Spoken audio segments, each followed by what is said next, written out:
So guys, papakita ko lang sa inyo yung ginawa ko sa rear caliper ko kaya nawala yung ingay niya. Dati kasi ano to parang 1 year pa lang siya. By the way, ano na pala to nasa magfo 4 years na tong motor ko. Pero never pa ako nagpalit ng caliper. Okay, mga rubber boot dyan, hindi ko pa pinalitan yun. Ngayon, nung 1 year siya,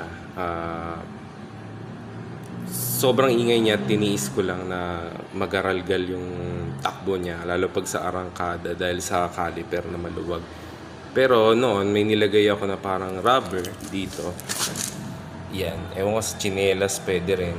Yung saktong-saktong saktong-sakto lang sa kanya na maipit siya dyan, wag naman sobrang pwersado. Yan, ganyan. Tapos putulin nyo lang ng parang ganyan. Malinis siya. Yan. By the way, stock to Ayan. Tapos, yun nga, gaya na sinabi ko kanina, wag rin sobrang higpit. Iniisip ko kasi baka masira naman tong pinaka pin niya. Pero matagal ko na sing nagagamit, hindi naman nasisira. Kaya feeling ko, pansamantagal na solusyon na rin siya para hindi maingay yung calipers natin. Ayan, yan siya guys. Rubber lang yan.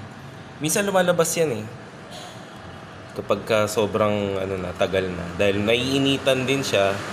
Ayan, pinapalitan ko rin yan. Siguro yearly din, gano'n. Sure yan guys, hindi na maingay yan. Hindi yan gumagrrrr pagka umaarangkada. Yun lang. Thanks.